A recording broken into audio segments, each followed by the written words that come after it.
this is the problem. Everybody wants to be the chief. Nobody wants to be the Indian. Everybody wants to be the leader. Nobody wants to be the follower.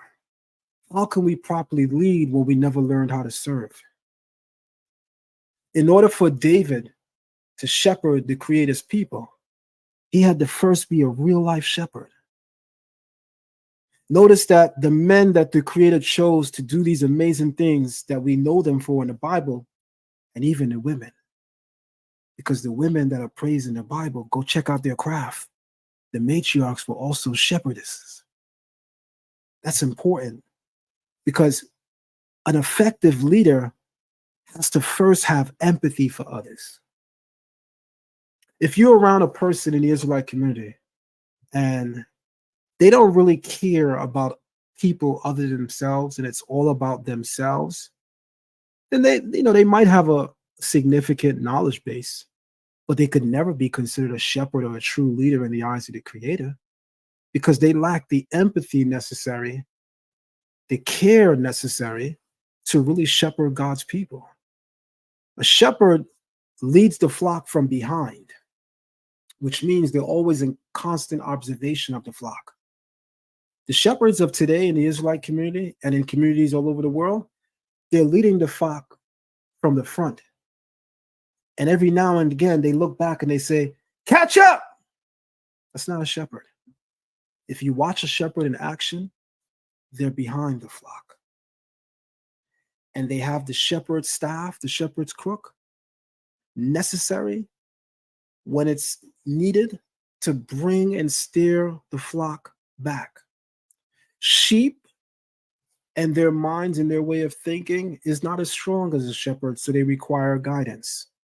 So the person that's a shepherd among us is obviously going to be someone with a stronger knowledge base and a stronger spiritual base. The reason why the shepherd has to be behind the people is because if you steer and move sheep from behind, it's easier to guide the ones in front. The ones in front do as the ones in behind do. It's one of the reasons why shepherds also lead from behind. So you have to be in observation of people. You have to care about people. And those things are missing in the Israelite community because how are you the shepherd over the people and you calling for a mega jet and you cursing people out because you didn't get the mega jet? It's crazy. It's insane. But again, these are the people that we elect and we select. When I came up in Brooklyn, New York, under Nasi Gadol, otherwise known as Chief Prince Sapor, when I came up under him in Shema Israel,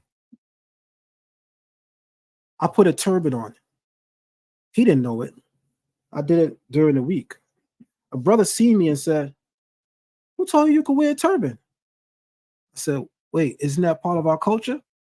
He said, "Yeah, but in our community, you got to take a test to wear a turban."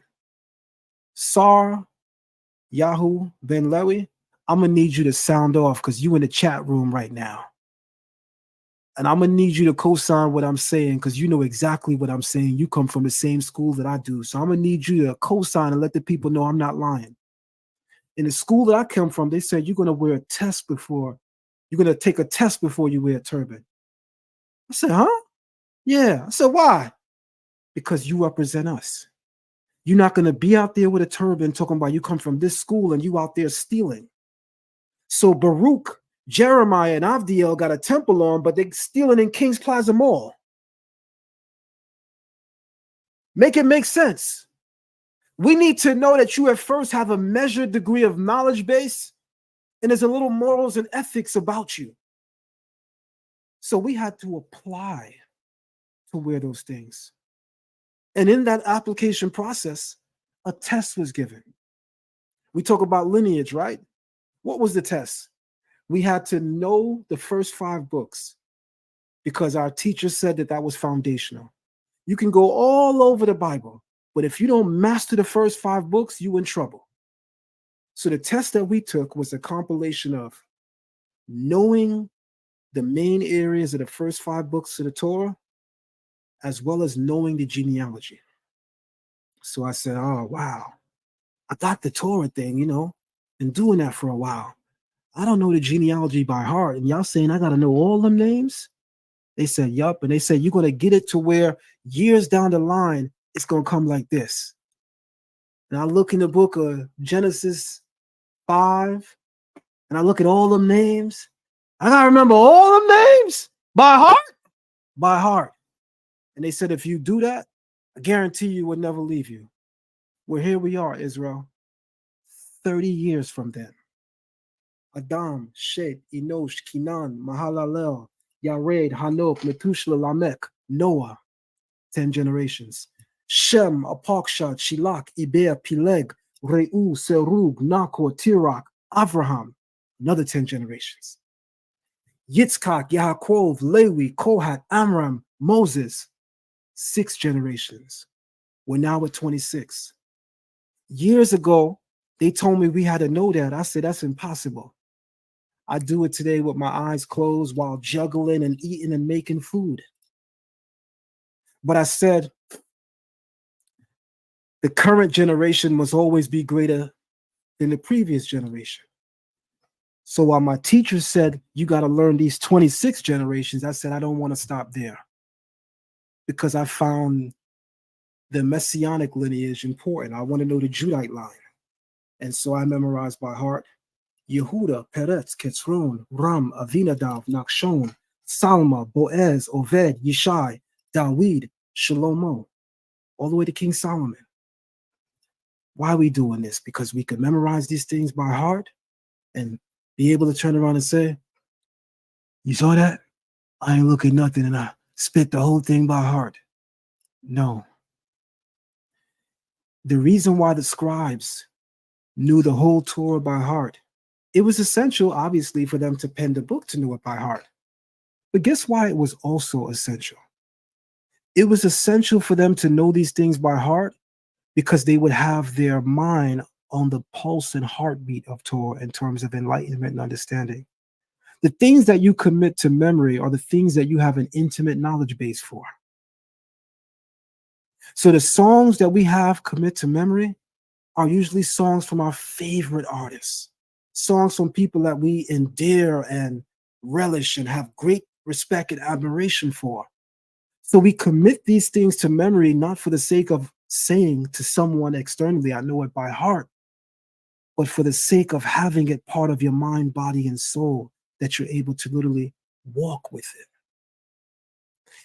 If and when the Israelite community starts to learn the order of echelon, how we present ourselves, not just among ourselves, but before the Creator, that's when we'll begin to see a greater Israelite community. Until then, it's the Cowboys and the Indians, and nobody's really doing anything.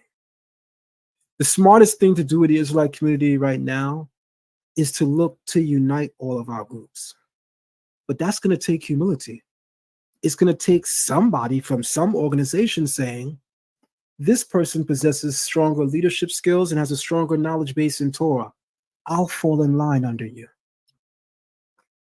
This person has a stronger knowledge base, greater leadership skills, and practice Torah. I'll humbly fall in line under you. But guess what we know is not happening in this era?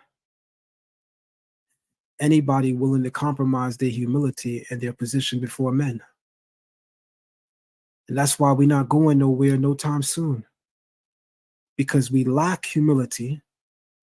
We lack a measurable knowledge base, all the while still wanting to be the HNIC or the HHIC, the head Hebrew in charge. And that's all I got to say on today's live. You want to say anything else?